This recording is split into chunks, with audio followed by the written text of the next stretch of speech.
12 different countries this year, and we have 54 participants. The first project is from Middle East Technical University, Turkey. The project team members are Akif Hacınekoğlu, Kasım Gönüllü, and Hasan Ölmez. And the project is about a military mobile robot. Thank you. Hello everyone, welcome you all again. We are from SolidWorks Cosmos Express Edition. Here you can see one of our shafts finite element analysis.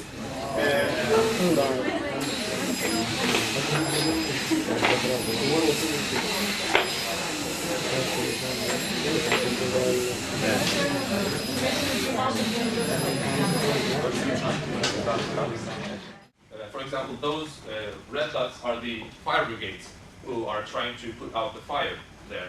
And the white ones are the ambulance agents, which are digging up the civilians and loading them and then carrying them to the refugees, like the green buildings. Known as tip of the tongue syndrome. You'll have an idea in your mind, but you can't exactly verbalize it. And children with autism are directly affected by this as well. Now, the project history is basically, there's a main product available right now that educators are using. It's called BoardMaker, and it's made by Mayor Johnson. This product is very expensive. The base price for this unit is about $900. Now, it comes with activity sheets, which are also sold separately.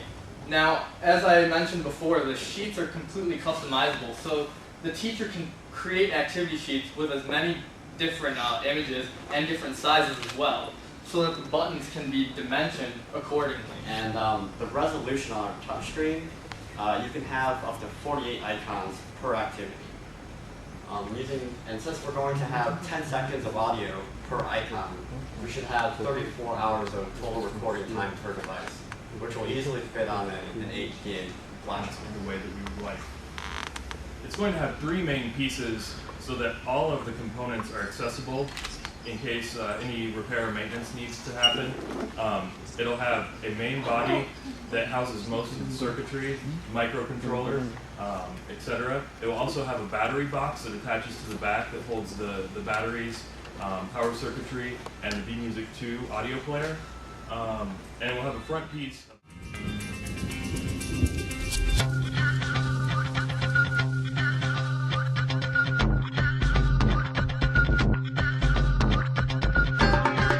So, good morning guys. We are from Sri Lanka, University of Maratua, Department of Computer Science and Engineering. And let me, our project advisor is Lieutenant Colonel Dr. Chandana Gamage. And my team member can be a computer system in online or an offline computer-based system. And when electronic ID cards are concerned, we use cryptographic techniques to make them secure and forgery-free. And in this project, all the transactions happen in a policy negotiator. But when the world is moving towards more electronic transactions and more e-government services are introduced and also online authentication, and you should know about offline authentication. You should be using, you can use your EID cards to authenticate yourself when you pass through some checkpoints or wherever. That's called offline authentication.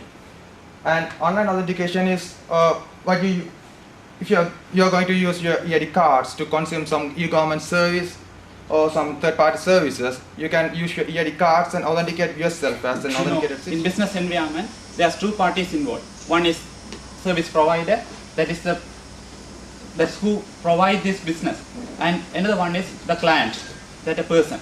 So the online authentication, a client need to be authenticated by a service provider, that is a real person.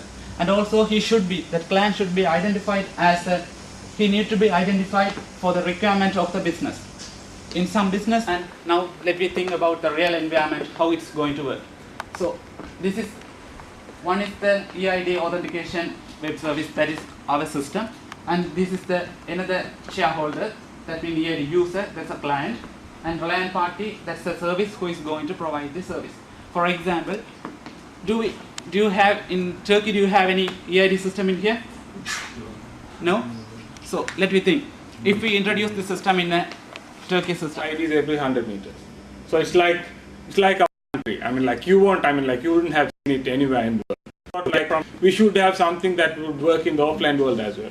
So it will be like a similar card with the printed interface and etc. etc. But what will be like is there will be a device. I mean, it could be a handheld device which could read the card, whatever the card we have. And when we put in the card, it will show. I mean, like show the photo of the person. And as we have the EID info card signed by the issuing authority, we can digitally verify the authenticity of the card in the device. And if the card is authentic, we can show it's a valid EID card. Plus, we have another feature in this offline mode, which is checking against the POI database. That's a persons of interest database. The only thing is they ask like 10 or 15 hours in terms of your resume format, like so like the last application at least in the US, and we got our chip from back like people like Czech Republic. No. Some of our other projects, right?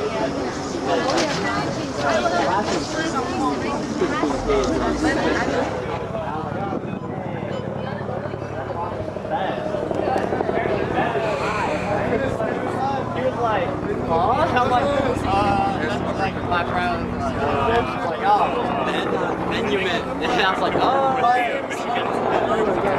As well? Yeah. that's my only attempt at time. So we've done and they'll have themes. Like one of the